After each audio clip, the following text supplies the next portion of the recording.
Bonjour à toutes, bonjour à tous. La cérémonie de remise des prix de la Cavise 2021 vient de démarrer. Donc, je remercie d'abord toute l'assistance, je remercie tous les viewers qui nous verront aujourd'hui ou sur YouTube en différé. Je remercie l'excellente logistique fournie par la mêlée numérique et on démarre en passant au slide suivant. Un grand merci à nos sponsors qui nous aident de manière financière à organiser ce type d'événement, mais également à nous soutenir durant toute l'année, à faire des meet-up, organiser des présentations. Je pense notamment à Vector, qui remettra un prix tout à l'heure. Je pense également à CleverEdge, qui également remettra le 2e prix, et enfin à Machina Corpus, qui remettra le 3e prix de cette cérémonie. Nos autres sponsors nous fournissent des salles ou du manpower. Alors, allons-y rapidement. Petit rappel sur l'association. Et je cède la parole à Aurore. Merci beaucoup, Alain. Donc, effectivement, je vais vous présenter l'association. Bon, bien sûr, beaucoup d'entre vous étaient là dès cet après-midi et vous avez déjà eu une présentation d'Alain. En quelques mots, qui on est? Tout simplement, une association qui a pour but de promouvoir et de diffuser la culture de l'analyse et de la visualisation de données. Et donc, notre petit slogan, c'est « Voir les données et les données à voir ». Qui sommes-nous? Donc, des animateurs, nous sommes 8. Donc, merci beaucoup à tous. Vous avez des anciens depuis 2016, les deux Alain et Christophe, mais aussi Edith, qui a fait beaucoup de travail dernièrement sur le site web, Vincent, un autre Christophe encore, et Tony qui n'est pas là aujourd'hui. Mais surtout, c'est vous. C'est vous, les membres du Meetup, les membres du club. Donc, encore une fois, merci à vous. Bon, vous le savez, on fait beaucoup de choses, des rencontres, des meet-up, des formations, des offres de services et bien sûr, l'organisation de concours, dont c'est la 4e année. Comme je vous le disais, on a un nouveau site web grâce à Edith, à Vincent et Alain. Surtout, vous pouvez aller le voir, c'est beaucoup plus fun quand même. Et surtout aussi, vous avez les contacts en bas. Donc, vous pouvez nous retrouver sur Twitter. On a aussi notre chaîne YouTube, si vous voulez revoir tous les meet-up passés. Bien sûr, les groupes meet-up, notre chaîne Discord. Et n'hésitez pas à nous contacter aussi par mail si vous avez des questions. Voilà. Merci beaucoup et je vais laisser la parole à Christophe.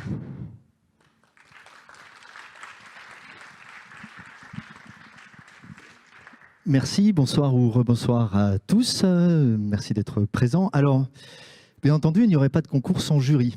Et le jury a une tâche très particulière qui est celui d'évaluer toutes les contributions et de faire en sorte que tout le monde soit évalué de manière le plus juste et honnête. Et ensuite, évidemment, nous avons essayé de départager, et ça fut assez difficile, ces nombreuses réalisations. On vous en dira un petit peu plus tout à l'heure. Donc, le jury, qui c'est? Ce sont les membres de l'association, plus une invitée spéciale que nous aurons en Zoom d'ici quelques instants. Peut-être quelques éléments sur les règles. On nous demande souvent, mais c'était quoi les règles? Les règles, c'est de raconter une histoire avec des données. C'est marqué sur la fiche, donc c'est pas trop dur. On avait des critères, une grille de lecture. On a évalué toutes les candidatures. Il y en avait 27. Alors, ils ont été évalués par 2, voire 3 rapporteurs en aveugle. C'est-à-dire qu'on ne savait pas du tout ce que l'autre faisait, quelle évaluation il était mise. Ensuite, on s'est réunis, on a comparé les notes. Les notes ne veulent rien dire. Ce que je pense on retiendra, c'est surtout que on a été super content d'évaluer ces 27 réalisations et de pouvoir en fait voir plein d'aspects différents de ce jeu de données qu'on va vous présenter aussi dans un instant. Donc, bien sûr, les règles sont toujours discutables. On peut dire que ceci, cela, bien sûr qu'il y a des défauts ici, à droite ou à gauche. On a fait de notre mieux. On y a passé beaucoup de temps. On y a passé beaucoup de temps à collecter tout, beaucoup de temps à évaluer, mettre nos notes. Et ensuite, on a fait un jury assez long. Mais à la fin, effectivement, on a retenu un certain nombre de réalisations. Alors, le jury, j'ai une zapette, donc je dois m'en servir. C'est nous. Vous nous avez presque tous déjà vus sur scène aujourd'hui, mais donc Alain Ottenheimer, qui est le président de l'association, Alain Rohan, qui est le trésorier de l'association, votre serviteur, qui est le secrétaire de l'association, Christophe Rigoubi, qui est une personne extrêmement fidèle dans nos meet-ups, qui nous a rejoints récemment, Edith Molandi, que vous avez vu tout à l'heure, qui a eu le premier ACAVIS, le premier Grand Prix de l'ACAVIS, il a maintenant 4 ans, ça ne nous rajeunit pas.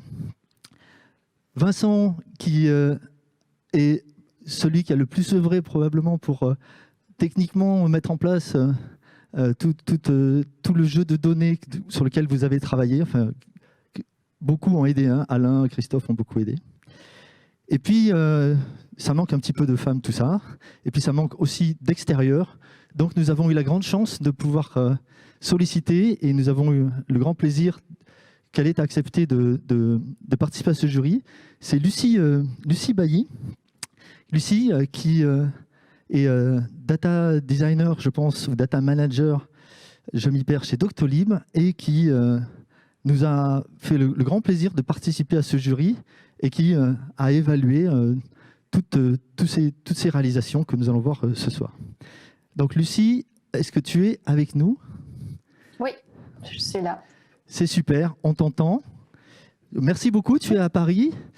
Oui, tout à fait, dans une soirée bien pluvieuse parisienne.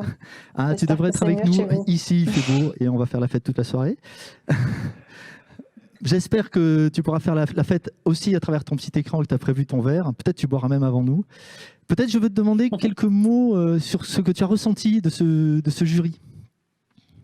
Alors oui, on a passé une bonne soirée à débattre de toutes les visualisations qui étaient proposées, avec beaucoup de discussions, beaucoup de questions et beaucoup de discussions super intéressantes, avec des points de vue un peu différents et des approches aussi. Donc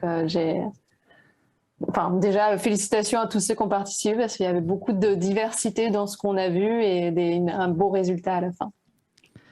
Oui, ça, je crois qu'on peut effectivement, on pourrait même tous s'applaudir. Enfin, il y en a, malheureusement, certains ne sont pas là, mais vraiment, bravo. Lucie, tu n'as pas encore participé à ACAVIS, mais j'espère qu'un jour, ça viendra, quand tu auras peut-être un peu plus de temps et qu'on aura l'occasion de te voir à Toulouse, où il fait toujours beau. En attendant, je te remercie beaucoup. Je vais laisser la place à Vincent, ici, qui va vous parler du jeu de données, parce que ça, c'était vraiment, vraiment quelque chose d'important. Vincent ?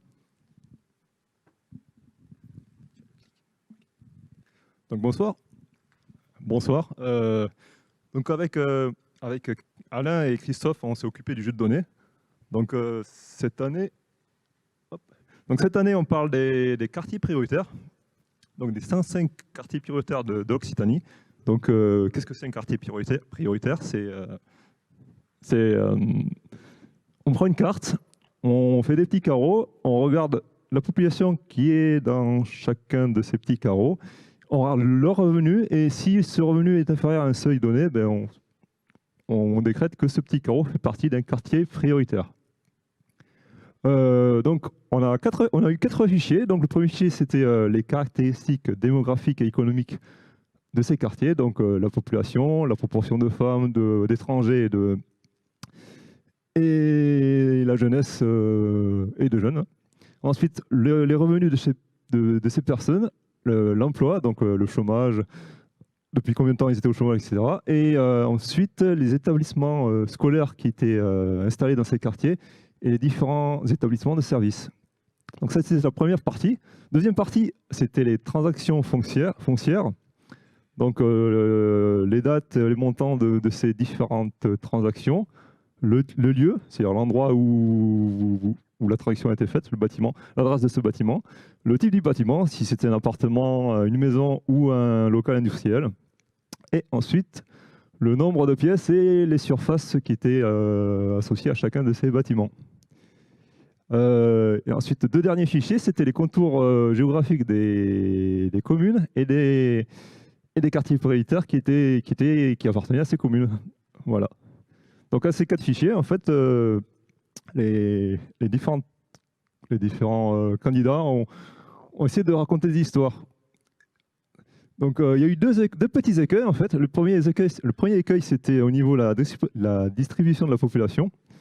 Alors je me suis amusé à répartir les 105 quartiers prioritaires par population, et on voit sur le graphe que on a vraiment une différence entre le plus petit des quartiers, qui est à Perpignan, qui a moins de 1000 habitants, et le Mirail, qui a plus de 31 000 personnes.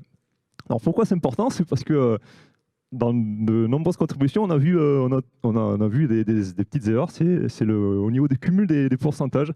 Certains ont essayé de faire des moyennes de pourcentage, et malheureusement, il fallait prendre en compte justement le poids de ces différents quartiers. C'est-à-dire qu'on a un rapport de 3000 finalement, et si on s'amuse à faire des moyennes de moyennes, sans prendre en compte justement le poids de ces différentes populations, ben, malheureusement. Donc nous, le jury, pour certaines ratios, on a refait les calculs, et malheureusement, on a vu que c'était faux. Donc voilà. Et ensuite, le deuxième écueil, c'était le montant des transactions. Donc là, pareil, en fait, on a choisi de ne pas filtrer, de prendre tout ce qu'il y avait pour que le candidat puisse raconter toutes les histoires qui étaient possibles, en fait. Donc on le voit sur le graphique. Il y a vraiment des extrêmes. On voit des bâtiments qui valent 60 millions d'euros. Donc un appartement à 60 millions, ça fait quand même un sacré appartement. Et pareil, on voit des appartements qui sont à 0. Donc c'est assez étrange. Et je me suis amusé à regrouper les transactions par lot, en fait. C'est-à-dire que pour une même transaction, on peut avoir un appartement, 2 appartements, 3 appartements.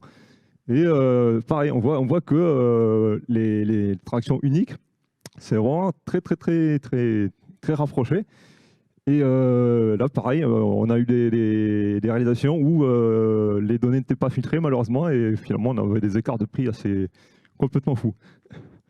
Donc, je laisse la parole à Alain, qui va nous présenter justement les réalisations qui ont été faites à partir de ces jeux de données. Donc, Alain, à toi. T'as la zapette? Faut pas partir avec la zapette. Alors ça, c'est pas moi qui présente ça, c'est moi, je suis après. Oh là là, on m'a confusionné. Tout va bien se passer. Du coup, juste avant que vous voyez le détail de toutes les géniales réalisations qu'on a eues, on voulait vous donner quelques chiffres. Donc 27 soumissions. Et on a eu à la fois des soumissions qui étaient statiques ou interactives. Et du coup, plus d'interactifs, on a 17 soumissions interactives et un petit peu moins de soumissions statiques. Mais c'est toujours intéressant d'avoir les deux types. Donc merci à chacune qui ont fait les deux, parce que c'est toujours super intéressant. Et on a eu aussi des soumissions qui se sont faites soit en solo, soit en équipe. Et donc cette fois, on a eu une quinzaine de soumissions de personnes qui étaient en équipe et un petit peu moins tout seul ou toute seule. Et du coup, on traverse les frontières. Je ne sais pas si c'est grâce à cause du Covid, mais donc la plupart des gens qui ont soumis sont quand même dans la région toulousaine et autour de Montauban. Mais on a aussi des gens à Nantes, dans la région de La Rochelle et à Paris, et aussi Clermont-Ferrand qui ont soumis des réalisations. Donc voilà, la géographie n'est pas une contrainte. Vous pouvez en parler tout autour de vous pour les prochaines éditions. Et une dernière chose, on a essayé aussi de regarder les différents outils qui étaient utilisés. Donc il y avait vraiment beaucoup de diversité, mais ce qui se détache vraiment, les outils qui ont été les plus utilisés, c'est Python, Tableau, R aussi, Excel, Illustrator et D3, qui sont vraiment dans le top. Voilà, et donc là, Alain, c'est vraiment ton tour.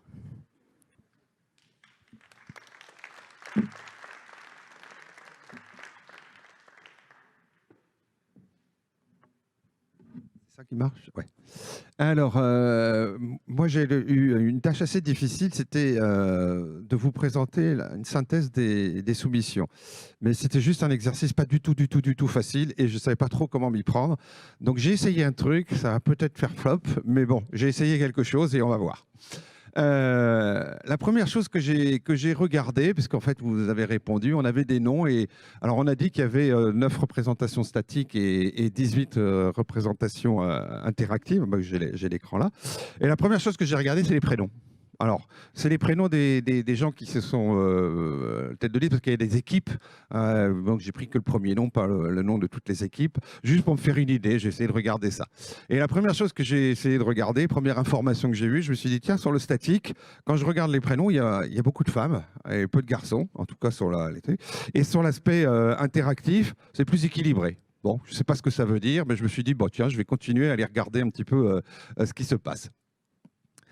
Donc après, ce que j'ai fait, je suis allé prendre toutes les visualisations. Alors j'ai d'abord regardé, j'ai fait les deux groupes, le statique et l'interactif. Encore que vous verrez que la frontière, elle n'est pas si évidente que ça. Et j'ai essayé de les mettre. Donc ce que j'ai rajouté là, parce que moi, mon dada, c'est aussi d'essayer de mettre un maximum de données sur une visualisation pour essayer de voir des trucs. Et c'est ce que j'ai fait là. Et donc, j'ai pu constater en fait deux choses. C'est qu'il y a eu des représentations statiques qui faisaient une page et des représentations statiques qui faisaient plusieurs pages. Et en fait, on le voit là sur l'écran, les visualisations du bas sont des visualisations d'une page. Alors, au départ, on pense qu'une page, c'est du A4. Ben non, il y en a qui ont fait des visualisations tout en longueur. Hein, on les voit là sur celle de gauche. Et le constat que moi, je me suis fait visuellement, en regardant ça, je me suis dit, les gens qui avaient fait une page, ils étaient beaucoup plus dans l'infographie. Et on le voit dans les codes couleurs, on voit qu'il y a une espèce d'uniformité sur les 5 du bas, alors qu'en haut, c'est des visualisations plutôt sous forme de plusieurs pages, et finalement, on est plus dans le document. Et en fait, c'est des visualisations qui sont statiques, mais il y a effectivement deux catégories. D'un côté, plutôt de l'infographie en bas, et en haut, plutôt, j'allais dire, du document, du rapport, quelque part un peu. Il n'y a pas de valeur de jugement, hein, c'est juste un constat, en fait.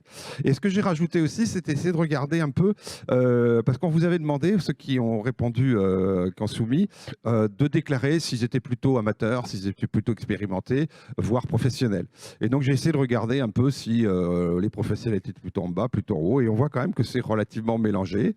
Et puis on voit aussi les équipes. Donc on voit qu'il y a beaucoup de gens en équipe sur des représentations statiques. Moi personnellement, j'aurais imaginé que l'interactif ça va être plus compliqué et que vaut mieux travailler en équipe pour faire l'interactif.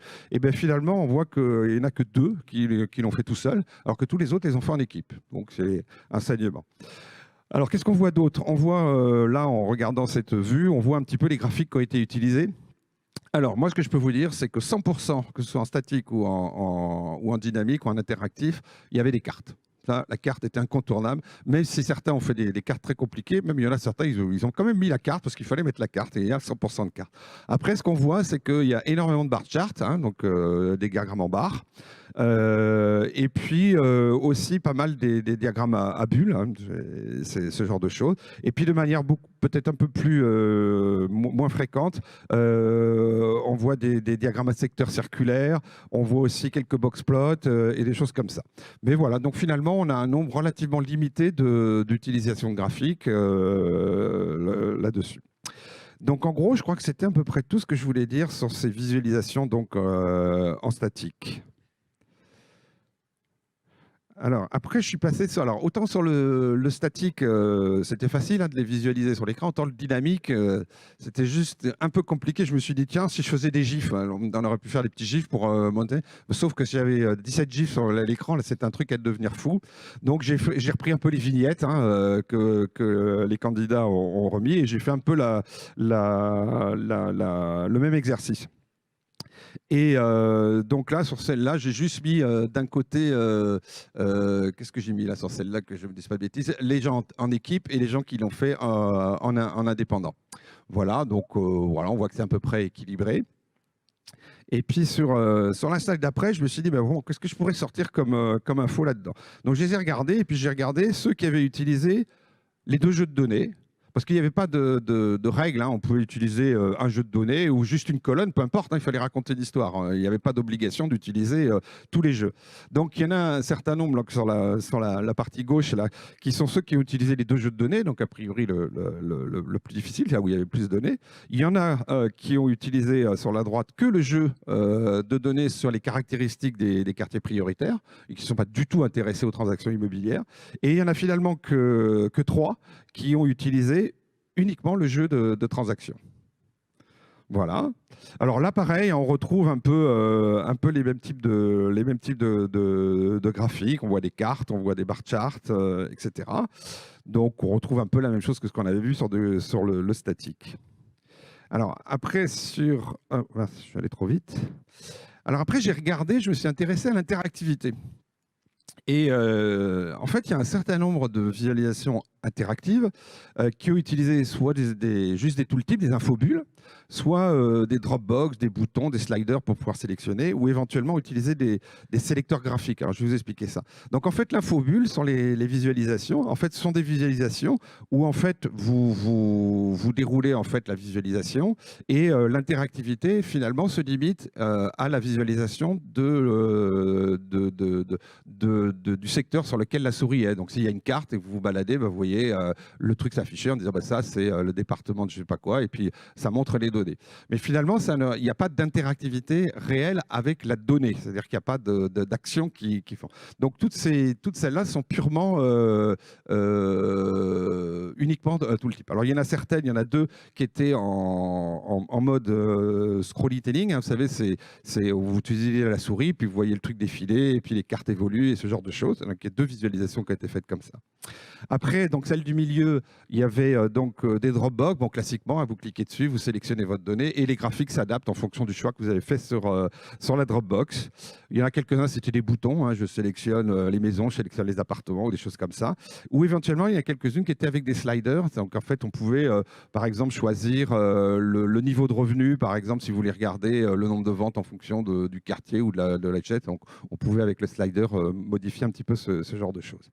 Et finalement, il n'y en a que 2 qui ont utilisé en fait ce qu'on peut faire en data visualisation, qui consiste en fait à utiliser le graphique comme sélecteur. Typiquement, vous faites un camembert avec 3 secteurs, je ne sais pas moi, maison, appartement et autres, et puis vous allez cliquer sur le secteur maison et tous les graphiques à côté vont vont s'adapter au choix que vous avez fait. Donc typiquement, il y en a 2 qui ont été faits. Et après, alors au niveau, vous voyez des amateurs expérimentés, c'est assez mélangé. Enfin, on voit, moi, j'ai pas vu de choses particulières. En fait, on aurait pu imaginer que des trucs très compliqués c'était fait par des pros, et pas du tout. On voit que c'est quand même globalement un peu mélangé. Alors voilà, c'est ce que je voulais dire. Et après, j'ai regardé un dernier truc, c'était, donc toujours sur les représentations interactives, c'était savoir ceux qui, en fait, finalement, ont juste mis les graphiques, avec finalement très très peu de détails, juste en disant, voilà, c'est un graphique qui représente ça, point barre, ça indique ça, etc., juste avec une légende très simple. Et d'autres qui ont vraiment fait un discours textuel en disant, moi, je vais vous parler du quartier machin, voilà, dans tel quartier, c'est ça, voilà ce qui se passe à Perpignan, voilà ce qui se passe à Toulouse, etc., et qui vraiment raconter une histoire en cédant des graphiques. Donc il y a vraiment ces 2 groupes. Donc je les ai mis là. Donc le groupe avec récit textuel, donc vraiment raconté, et d'autres qui en fait finalement n'ont pas du tout mis de récit du tout. Ils se disent écoutez, voilà les données. Donc là on était plutôt dans l'explorateur de données pur. C'est vraiment je vous donne les données, je vous donne les moyens d'aller naviguer dans les données, vous faire votre propre opinion. Alors que sur la partie gauche, c'est plus des gens qui ont dit voilà, oui, il y a de l'interaction, mais j'ai quand même un truc très spécial à vous dire et voilà mon histoire, quoi. Donc voilà un peu je crois que c'est tout ce que je voulais dire. Je ne sais pas si j'ai présenté vraiment toutes les réalisations. Moi, ce que je vous propose, c'est d'aller voir sur notre site. Toutes les visualisations sont en ligne. Il y en a même certaines, on peut voir le code, on peut voir plein d'informations. Et vous pourrez vous faire propre idée, puis même surtout jouer avec ces visualisations. Et voilà, quoi. Donc voilà, et à partir de tout ça, le jury, vous imaginez bien, c'était quand même pas si simple que ça d'arriver à juger tout ça. Donc comme l'a expliqué tout à l'heure Christophe, on a mis pas mal de temps, et là maintenant, on va vous dire qu'est-ce que le jury a décidé, on va faire la remise des prix. Voilà, et je crois que c'est Alain qui reprend le micro juste après moi, en toute logique, si je ne me trompe pas.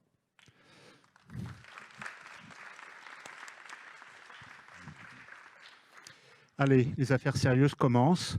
On va remettre le premier prix. Et pour remettre ce premier prix, j'appelle Christophe Rigoubi.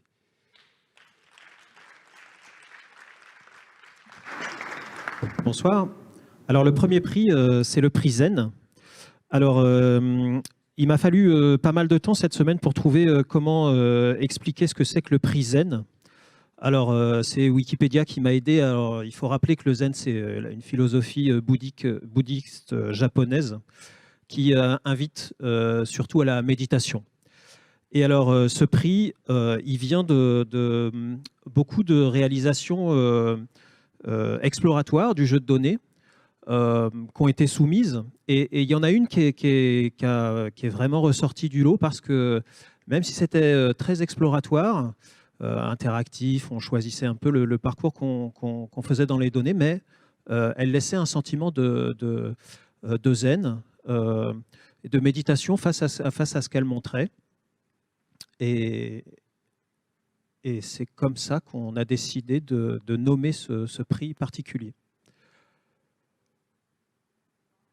Je vais donc directement annoncer qui a gagné ce prix. Le roulement de tambour, le temps de sortir le nom du ou de la gagnante. De l'enveloppe scellée par Maître Jonas. L'enveloppe fut scellée et décellée. C'est Sylvia Romanelli à qui on a choisi de décerner le prix Zen. Sylvia est-elle présente? Alors, Sylvia n'est pas présente dans la salle. Pas représentante Sylvia? Si mes informations sont bonnes, peut-être que Sylvia est en Zoom.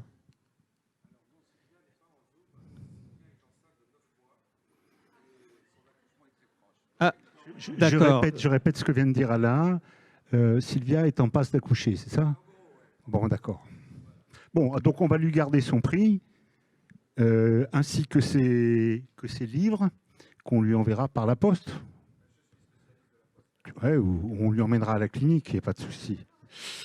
Ouais, on peut montrer le prix qu'a gagné Sylvia. Donc c'est le petit livre des couleurs de Michel Pastoureau, ainsi que Ao Charts Lai, qui est d'Alberto Quero, qui est un très beau... Ouais, une très bonne ressource, très bonne récente ressource. En plus. Très bonne ressource pour gagner le prochain CAES. Oui, et une petite médaille souvenir. Ah, pardon, oui. Que je présente du coup. Allez.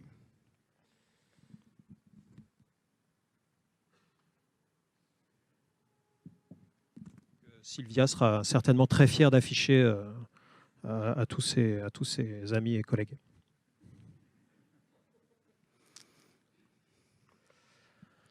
Voilà.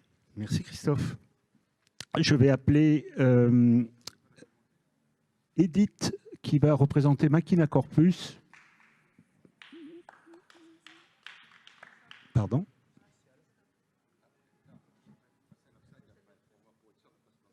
Alors, je peux aussi vous... non. Je peux aussi oui, tu vas nous faire le prix spécial avoir l'honneur de remettre le prix spécial. Voilà, c'est ça le truc. Alors le prix spécial, c'est plus facile à définir parce que c'est juste spécial. Non, en fait, il y a une soumission qui est sortie du lot sur la surprise qu'elle a déclenchée dans le jury. Et c'est son originalité qui a fait réagir tout le monde en disant mais là il y a quelque chose qu'on ne retrouve pas dans les autres. Et on a du coup décidé de décerner le prix spécial.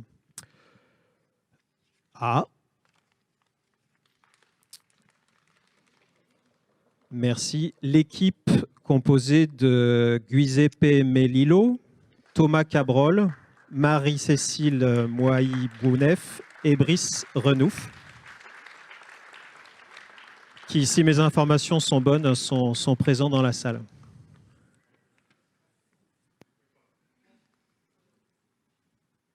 On est en train d'afficher votre réalisation à l'écran et on aimerait savoir un petit peu qui vous êtes et quelques commentaires.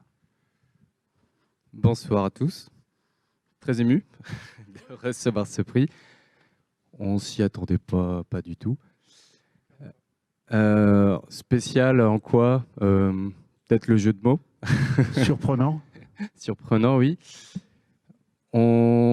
Juste pour se présenter, on travaille dans la même société, Capgemini, pour pas Le les sponsoring nommer. est autorisé, donc la pub aussi.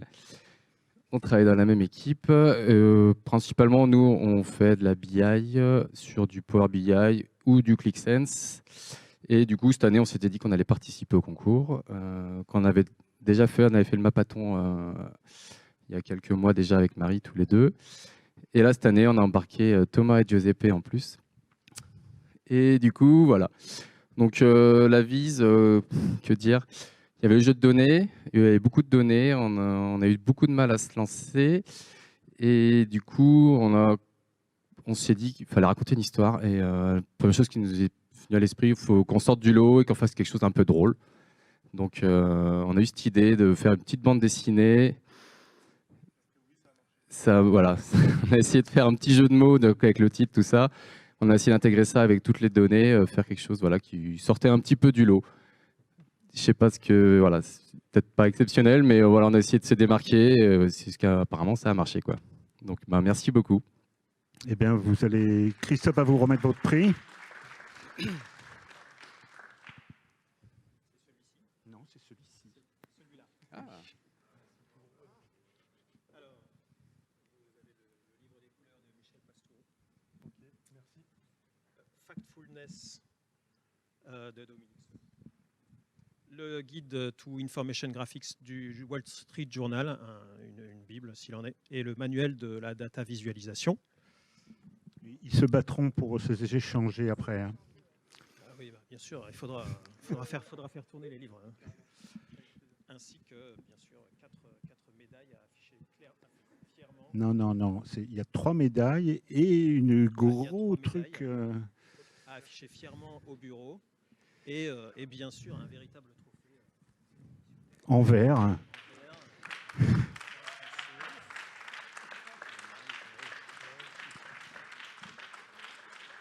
Et bravo, vraiment. Bravo, beau travail.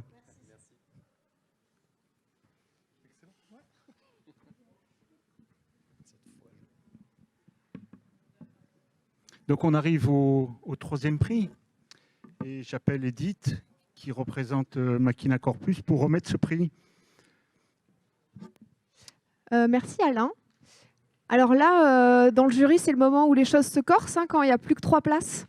Donc il y a eu pas mal de discussions.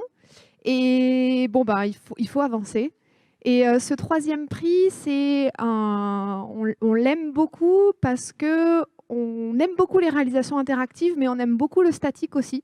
Donc je commence à faire du spoil. Le 3e prix est pour une réalisation statique qu'on a beaucoup aimé parce que je pense que ça fait, comme les autres aussi, mais honneur à ce type de réalisation pour être quelque chose d'impactant, qu'on peut aussi lire à différents niveaux. Ce n'est pas parce que c'est statique qu'on ne présente pas bien les choses et qu'il n'y a pas de complexité.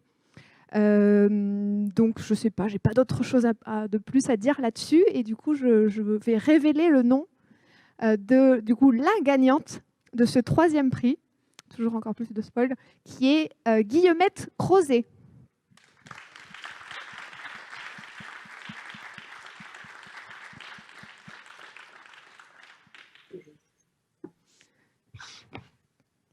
Vous m'entendez là? Oui. Eh ben, merci beaucoup. Est-ce que tu veux nous dire quelques mots sur ta réalisation? Oui, j'ai pas mal expliqué dans le petit texte qui l'accompagnait. C'est vrai qu'il y avait vraiment beaucoup de données et je me suis rendu compte que je suis data designer, c'est mon métier, et que je me suis rendu compte que c'était pas du tout moi qui faisais les sujets, et j'ai eu beaucoup de mal à trouver un sujet. Je suis pas urbaniste, je suis pas... Et du coup, j'ai fait simple et j'ai vraiment mis le paquet sur représenter la donnée en volume et que plusieurs données ensemble expriment quelque chose et que du coup, on puisse en déduire sans avoir à l'écrire. Ce qui est bien le but de la data vise, mais du coup, de le faire en poster et de pas mettre de texte, rien du tout. Et là, j'ai commencé. Donc, j'ai vraiment utilisé très peu de données. Et mine de rien, c'est pas parce que c'est parce qu'il y a du violet ou que c'est beau, c'est des réflexions que j'ai souvent dans mon travail. Dès que c'est beau, on a l'impression que ça perd soit en justesse, soit en complexité, soit en données, et en fait, pas du tout. On peut faire quelque chose de très beau qui donne vraiment envie de s'approcher et qui en fait dit des choses parfois graves, vraiment très importantes. Et c'est ça que j'ai essayé de montrer en utilisant ce graphe qu'on ne peut pas toujours utiliser, donc ça m'a fait plaisir de le mettre en gros, quoi. Donc voilà, mais je suis très heureuse que ça ait plu, qu'il ait été lu, vraiment compris. Et merci beaucoup pour ce prix. Merci beaucoup.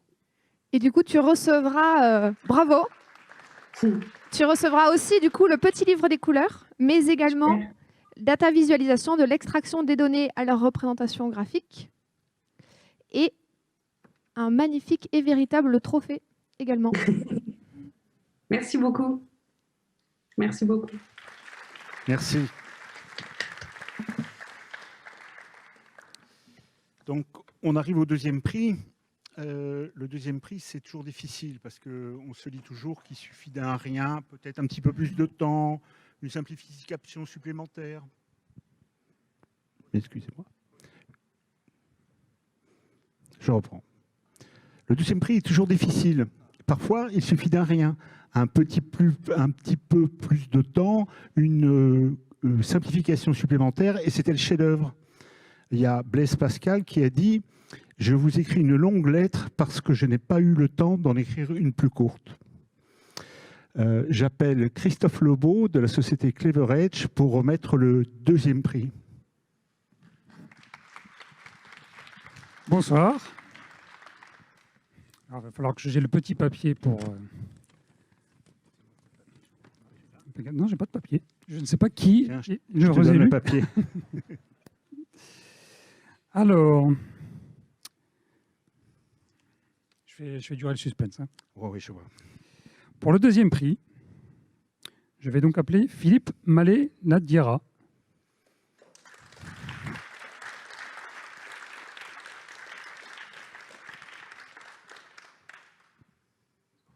Bonsoir. Un petit mot sur votre réalisation. On est en train de la montrer à l'écran. Je vais donner une anecdote. En fait, c'est la 4e participation et c'est la première fois que je rends mon travail. Ah ouais. En fait, la première fois, j'étais parti. La première fois, j'étais parti dans plein d'analyses et finalement, j'ai pas eu le temps de présenter. La deuxième fois, c'était pas assez bien fini par rapport à mes critères d'excellence. La troisième fois, il y a eu la pandémie et j'ai été démotivé.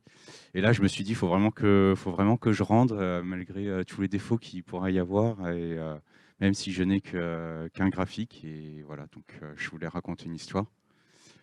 Donc au niveau du temps, j'ai présenté la première chose que j'ai voulu regarder, c'est les populations. En fait, j'ai été méthodique, j'ai commencé à regarder ça et ensuite regarder le reste.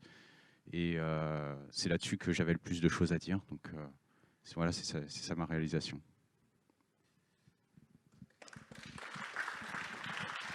Merci. Donc vous avez gagné le deuxième prix qui, alors c'est joli à l'envers, ça doit être celui-là. Avec toujours le petit livre de Michel Pastoureau sur les couleurs. Et artiste de la carte, que je ne connais pas. Donc celui-là... vous avez la petite médaille. Non, pas la petite médaille. La grosse je ne suis médaille. pas au point, moi je n'ai pas répété. La grosse. Donc là, il y a la grosse médaille qui est là. Deuxième prix à Cavise 2021. Prenez-le pour la photo. Pour la photo historique. Oui, c'est lourd. Et puis le coffret. Pour la garder comme il faut. D'ailleurs, j'ai... Ah, on a oublié les petits on a oublié les petits sacs qui sont quand même bien pratiques quand on a les mains pleines. Je vais aider. C'est pas tout gagné, mais après, il faut ramener ça à la maison. C'est offert par la société, comment déjà? Clever Edge. Clever Edge, voilà. Sponsor de Toulouse DataVis depuis l'origine. Et on est très content de le faire parce que ça amène des événements comme ceux de ce soir. Et pour nous, ça nous fait vraiment plaisir de voir que des gens travaillent sur la data, arrivent à montrer des choses extraordinaires autour données qu'on ne voit pas forcément, sans les analyser, sans les montrer. Donc bravo. Bon travail, bravo encore. Alors, on arrive au dernier, qui est en fait le premier prix. Ça ne couronne pas la meilleure visualisation. En fait, ce n'est pas celle qui surpasse toutes les autres sur tous les critères. Non, c'est plutôt celle qui a su trouver le chemin de crête entre les différents obstacles qui étaient présents dans cette ACAVIS de cette année. Pièges dans les données, application des bonnes pratiques de la visualisation. Mais surtout, trouver le bon angle pour l'histoire et mettre le tout sur forme simple et esthétique. Une citation d'Antoine de Saint-Exupéry, que vous connaissez sans doute, « La perfection est atteinte non pas lorsqu'il n'y a plus rien à ajouter, mais lorsqu'il n'y a plus rien à retirer » que nous pouvons méditer. Et j'appelle Joachim Beaslas de la société Vector pour remettre ce premier prix.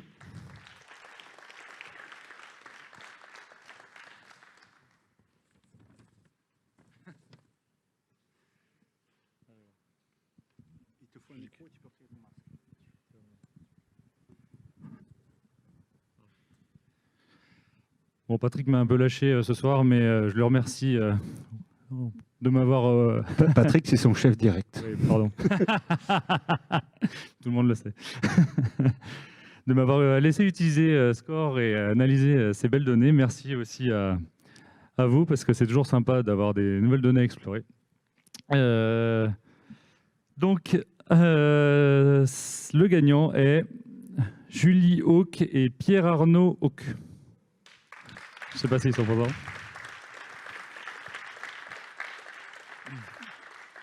Qui ne sont pas là. Peut-être sont-ils... Ah, ils sont en ligne. Bravo. Vous nous entendez? Il n'y a pas le micro apparemment. Vous avez coupé le micro. Ouais. En effet. C'est bon. C'est mieux comme ça, je pense. Oui, vous avez entendu les applaudissements ou on vous les remet? On remet les applaudissements. Vous pouvez refaire. Il y a un délai, je pense. Alors? Il y a un délai, excusez-nous, on vous appelle du Périgord parce qu'on avait calé un week-end déjà de longue date. Donc, on est dans la forêt périgourdine derrière nous. D'accord. Et on ne pouvait pas décaler, excusez-nous, on aurait vraiment aimé être avec vous pour ce soir. Hein. Bon, on va garder les livres. Non, bien sûr que non. Parlez-nous un petit peu de votre visualisation qu'on voit actuellement sur l'écran. Tu veux présenter l'idée? Oui, alors j'espère que vous nous entendez bien. Donc en fait, nous, on a exploité l'idée sur les quartiers prioritaires en se basant comme si on était des donneurs, parce que c'est vraiment le concept quartier prioritaire qui nous a inspirés. Et donc, on a suivi cette idée et ça a été plus facile pour nous de proposer un outil qui soit applicable et utilisable. Et c'est l'objet de cet outil. Et je vais laisser Pierre-Arnaud présenter la partie technique et graphique, sachant que ce qui nous a beaucoup inspiré aussi, c'est le travail de Mike Bostock, qu'il faut citer ici. Et je vais laisser Pierre-Arnaud présenter les graphiques que vous faites évoluer sous les yeux de tout le monde là.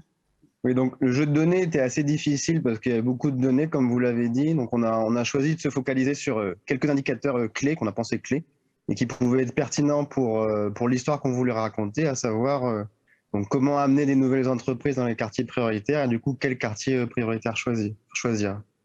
Donc on a regardé l'indice de jeunesse, le taux de pauvreté, le nombre de demandeurs d'emploi qu'on essaie de tourner plutôt en force de travail, combien il y avait de potentiel de main-d'œuvre disponible.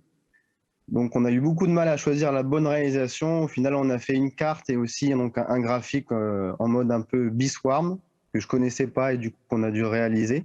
Et essayer du coup de créer une interaction entre les deux. C'est-à-dire que quand vous cliquez sur une commune ou un département ou un quartier prioritaire, ça met à jour le graphique et ça vous dit comment se situe ce quartier par rapport à tous les quartiers d'Occitanie. Il y a un retard de fou. Merci beaucoup. La technicité de la sélection graphique là, sur la carte a impressionné le jury. Oui, je me suis moi-même impressionné parce que c'était un peu la première fois. Ça a dû vous coûter pas mal de nuits blanches, non? Et je suis témoin qu'il a passé beaucoup de temps. Oui, je pense. C'était dur. Hein. Oui, j'imagine. En fait, l'intérêt, c'est que quand vous cliquez sur la carte, selon le quartier prioritaire, ça identifie où se situe le quartier prioritaire par rapport à l'ensemble des quartiers prioritaires. C'est ça qui nous a beaucoup plu pour aider au choix. Vous nous parlez un petit peu de vous? Oui, bien sûr. Oui, alors on est un couple marié. Moi, je travaille dans l'agriculture. Donc, ça n'a rien à voir. Je suis ingénieur agronome. Je travaille pour un institut technique agricole. Mais dans l'agriculture, en fait, on a l'habitude de manipuler énormément de données agronomiques. Et donc, moi, ma spécialité, c'est plutôt la manipulation de données, de comprendre voilà, comment elles s'agencent, les traiter, plus les statistiques. Donc, moi, j'ai plutôt travaillé sur les données dans ce projet-là. Et voilà, après, en fait, et Pierre Arnaud est plutôt... Moi, je suis plus dans le domaine de la data, donc je ne suis pas trop côté visualisation, mais plus extraction de données, donc je suis data engineer. Donc c'était vraiment un nouveau pan de la donnée que je n'avais pas forcément de grandes connaissances et que je trouve que très intéressant parce que c'est la finalité d'un travail, quoi. C'est à partir de là que les gens voient qu'est-ce qu'on peut tirer d'une donnée, enfin de données, etc. Donc c'est vraiment très intéressant comme projet. Donc on est semi-amateur, on va dire. Moi j'ai déjà un pied dedans. Tu as un pied dedans, on est semi-amateur et en fait, on s'en un peu à regarder des films Netflix tous les soirs et puis on a vu votre concours, on s'est dit tiens ça, on adore faire ça au quotidien dans nos jobs, pourquoi pas se lancer dans un concours et puis animer nos soirées avec un projet commun et c'est de là que est venue notre participation et de ce projet. Bravo. Merci. Il y a un retard, je pense. Merci beaucoup pour ce prix. Ah bah attendez, vous ne l'avez pas encore vu. Hein. Joachim va vous expliquer qu'est-ce que vous avez gagné. Je vais vous le faire voir. Alors, Data Sketches, donc un livre très joli. Un livre très récent et de très bonne qualité, écrit par 2 femmes et que je n'ai pas encore lu parce que... On le prêtera alors. Ouais. De Shirley Wu et Nadie Bremer. C'est un homme. Super. Et un merci deuxième, beaucoup avec le pour canal l'organisation royal de ce Hack-A-Viz aussi. Et un le Grand magnifique Prix trophée avec une étoile argentée au-dessus. Il faut applaudir. Super. Merci beaucoup. Et vous viendrez le prendre à Toulouse, un de vos passages? Oui, bien sûr. Parfait. Eh bien, encore un torrent d'applaudissements pour tous ces valeureux candidats et vainqueurs. Merci. Merci à tous. Si j'arrive à reprendre le contrôle du PDF. Parce que la seule chose que j'ai à vous dire, c'est buffet. Alors, pour le buffet, c'est dans une autre salle que celle-ci. Vous allez suivre, il y a des personnes de Toulouse Atavis qui vont monter à l'étage. Vous n'avez qu'à les suivre et c'est là. D'accord? Merci à vous, merci à tous de votre participation, de votre... comment dire? Comment est-ce qu'on dit déjà? Quand les gens sont attentifs à ce qu'on dit. Voilà, de votre attention, merci. Et puis, à tout de suite autour d'un verre et d'un petit casse-croûte. Un bon casse-croûte. Et à l'année prochaine!